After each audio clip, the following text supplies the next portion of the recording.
श्री क्षेत्र अनकुटे शनेश्वर जयंती उत्सव निमित्त अखंड हरिनाम सप्ताहाचे आयोजन येवला तालुक्यातील अनकुटे या ठिकाणी शनिदेव महाराज यांचे प्रसिद्ध देवस्थान आहे।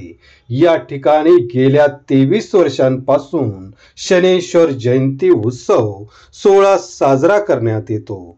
यंदाचे हे 24वे वर्ष असून या ठिकाणी अखंड हरिनाम सप्ताह व शनेश्वर महाराज चरित्र कथेचे आयोजन करण्यात आले असून गावातील तरुण मित्रमंडळांच्या वतीने श्री क्षेत्र शनी शिंगणापूर या ठिकाणाहून सकाळी ज्योत आणण्यात आली। या ज्योतीचे गावातून पारंपरिक वाद्याच्या स्वरामध्ये मिरवणूक काढण्यात आली होती।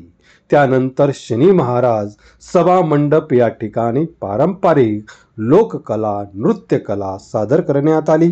यावेळी या कलाकारांनी उपस्थित यांचे मने जिंकून घेतले। त्यानंतर कथा व महाप्रसादाचे आयोजन करण्यात आल्याची माहिती आयोजकांनी दिली आहे। दरम्यान दिनांक 3 जून ते दिनांक 5 जून पर्यंत महाराष्ट्रातील नामवंत कीर्तनकारांच्या कीर्तनाची मेजवानी रात्री 9 ते 11 या दरम्यान या ठिकाणी होणार असून भाविकांनी याचा लाभ घेण्याचे आवाहन आयोजकांनी केले आहे। सध्या या ठिकाणी यात्रेचे स्वरूप प्राप्त झाले आहे।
प्रथम तर सर्वांना जय हरी।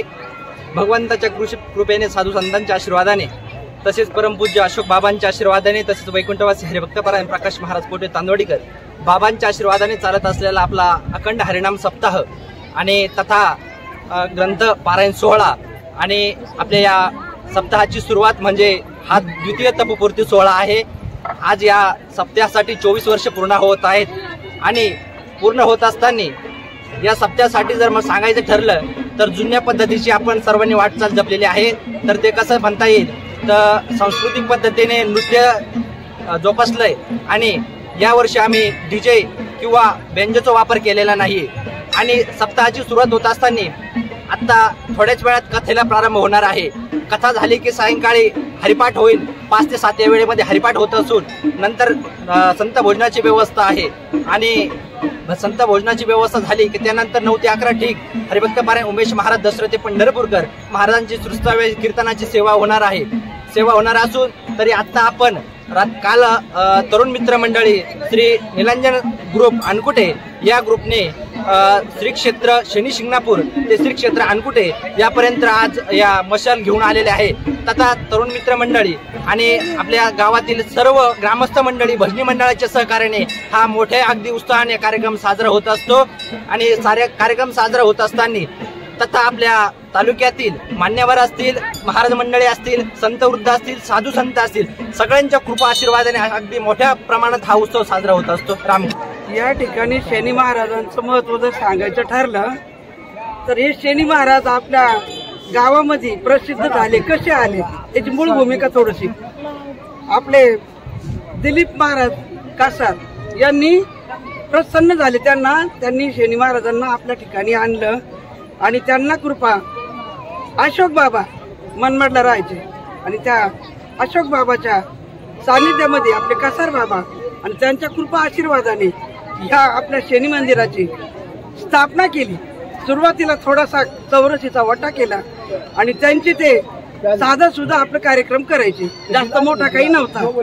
आपलं शनी महात्म्याचं पारायण करायचं, असे लहान लहान छोटे मुलं घेऊन करायचं. शेवटच्या दिवशी थोडासा प्रसाद करायचा आणि मग त्याच्यामध्ये सगळे सहकारी झाले. गावामधले लोक भाग घ्यायला लागले आणि अजून वाढता वाढता जसं उत्तर जसा हे होतं तसा या सप्त्याला गोंडच रूप आलं आणि गोंडच रूप आलं आणि तो आता लगेच गुरुपार झाला. आणि त्याच्यावर तर जसा एक संत महात्म्यांचा म्हणीतून सांगितलं, इवलेशे रोप लावी येले द्वारी त्याचा विलू गेला गगनावरी. म्हणून या कार्यक्रमामध्ये बहुतेक करून महिला मंडळ जास्त भाग घेतात आणि कोणत्याही कार्यक्षेत्रामध्ये महिलांची उपस्थिती जास्त दाखवतात. श्री क्षेत्र अनकुटे येथे गेल्या 24 वर्षापासून अखंड हरिनाम सप्ताह हा उत्तरोत्तर प्रगती करत आहेत. खरं तर आमच्या गावामध्ये बऱ्याचशा नवीन परंपरा ह्या नवीन पद्धतीने जोपासल्या जात आहेत. जसं डीजेचं वाद्य ज्याच्यापासून त्रास होतो याला फाटा देत आदिवासी सांस्कृतिक नृत्य हे आम्ही यावेळी आणलेलं आहे. तसेच आमच्या गावामध्ये जसं एक पर्यावरणाच्या दृष्टीने जर विचार केला तर गुलाल उधळणे वगैरे ह्या गोष्टीला आम्ही फाटा देत आम्ही फुलांची उधळण केली आहे. आणि आमच्या परिसरामध्ये गावातील नव्हे तर सर्व तालुक्यातील बऱ्याचशा गावातील भाविक भक्त सहभागी होतात आणि गुण्यागोविंदाने याला या सप्ताहामध्ये आनंद लुटतात. तसेच पुढील 3 दिवस गावामध्ये महाराष्ट्रातील नामवंत कीर्तनकार यांची जाहीर हरिकीर्तनं होणार आहेत. तसेच महाप्रसादाच्या सायंकाळी 7 ते 8 अशा पंक्ती पण होणार आहेत आणि शेवटच्या दिवशी 6 तारखेला काल्याचं कीर्तन होणार आहे.